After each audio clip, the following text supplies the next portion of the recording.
Inflation. Meaning of inflation. Inflation is defined as the persistent rise in the general level of prices. This is general definition of inflation. Some other economists consider inflation as too much money chasing too few goods. What are the different types of inflation? Based on the magnitude or rate of inflation, we have creeping inflation. That is, the rise in the price is too slow. Walking inflation means when the prices rise moderately, say 3 to 7%, then inflation can be said to be walking inflation.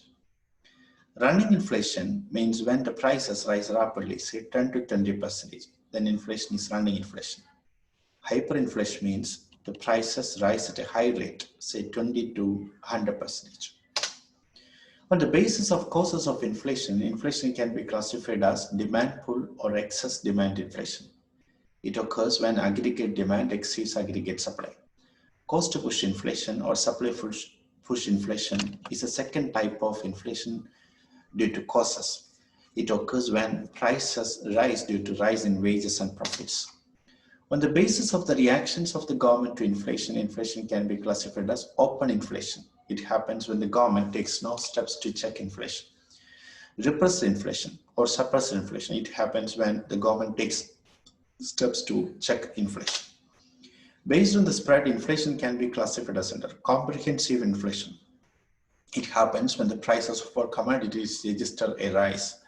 Sporadic inflation, it occurs when the prices of all commodities do not register a rise.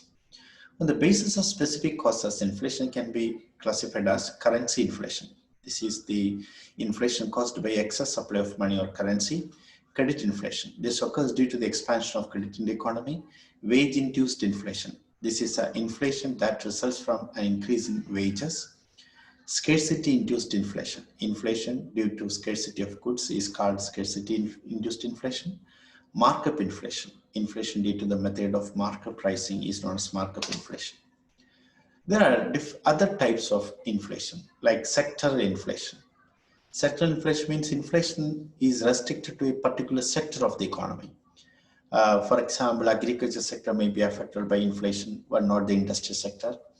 And sometimes in the service sector, prices may move up, but in the other two sectors, there won't be any increase in the prices of the commodities. So when inflation occurs on certain sector basis, then that's called sectoral inflation.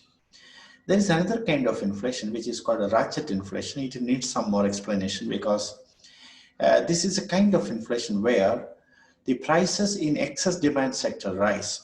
So let's suppose that in the agriculture sector there is excess demand for goods and services, then prices of the agriculture commodities move up. But at the same time, the prices of in other sectors are not allowed to fall, even if there is insufficient of demand. Suppose that in industrial sector prices means there is insufficiency of demand or people are not purchasing industrial commodities, and still the prices are not allowed to fall in the agriculture sector, in the industrial sector. So in the agriculture sector, prices move up because of the excess demand, but in the industrial sector, there is a presence of insufficiency of demand. But despite the presence of the insufficiency of demand, the government is not allowing the prices to fall. Actually, the prices should have fallen had the government not intervened, but unfortunately, the government is not intervening to ensure that prices fall, so prices are stabilized. The net effect of this would be a rise in the general level of prices in the economy as a whole.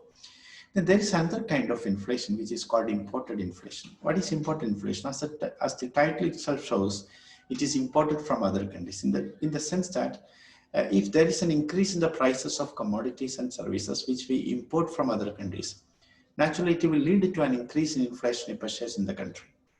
For example, the import of the petroleum commodities to our country from Gulf nations actually results in an increase in the prices of our commodities. If the global prices of crude oil rise, then naturally what happens is that the prices of the same commodities in our country also rise. Not only the prices of the same commodities would be raised, but the prices of the commodities in which these commodities are, these oil products are used and the prices of such commodities also move up. This is called imported inflation because means in the sense that inflation is not homegrown. It is coming into our country from some other sources. Then there is another kind of inflation which is called structural inflation, and inflation on account of certain structural changes in the economy. That's called structural inflation. For instance, let's suppose that there is a structural change taking place in the economy from the agriculture sector to the industrial sector. So what happens is that industrial sector expands, more employment opportunities are created in the industrial sector, whereas the service sector, there is no much expansion. So ultimately what happens is that in the industrial sector, there would be an increase in the demand for the commodities, but agriculture sector, there would be scarcity of the commodities. So in course of time, there may be a tendency where agriculture prices get raised, but industrial prices are not so increased. The reason is that in the industrial sector, there is more production of goods and services. As a result, the prices of the goods produced by the industrial sector may either be stabilized or it may not be gone, may not go up. So similarly, you can take some examples from the Indian conditions, because today we see an increase in the prices in some parts of the country, an increase in the prices of the agriculture commodities, mainly on account of the shift or the structural shift that has taken place in our economy from the agriculture sector to the industrial sector. So therefore, actually there is another currency inflation. Let's come to the currency inflation. We may have to in detail explain what is this currency inflation. So this is inflation caused by excess supply of currency in the economy. Credit inflation is another type of inflation. This occurs due to the expansion of credit in the economy. So wage-induced inflation is there, scarcity-induced. So these are the different kinds of inflation which happen because of certain specific reasons. These are also very important, and this based on the speed, we say that creeping inflation, walking inflation, running inflation, hyperinflation, and based on the reasons, we have two types of inflation: demand pull inflation and cost push inflation. So with this, we end this session. Thank you.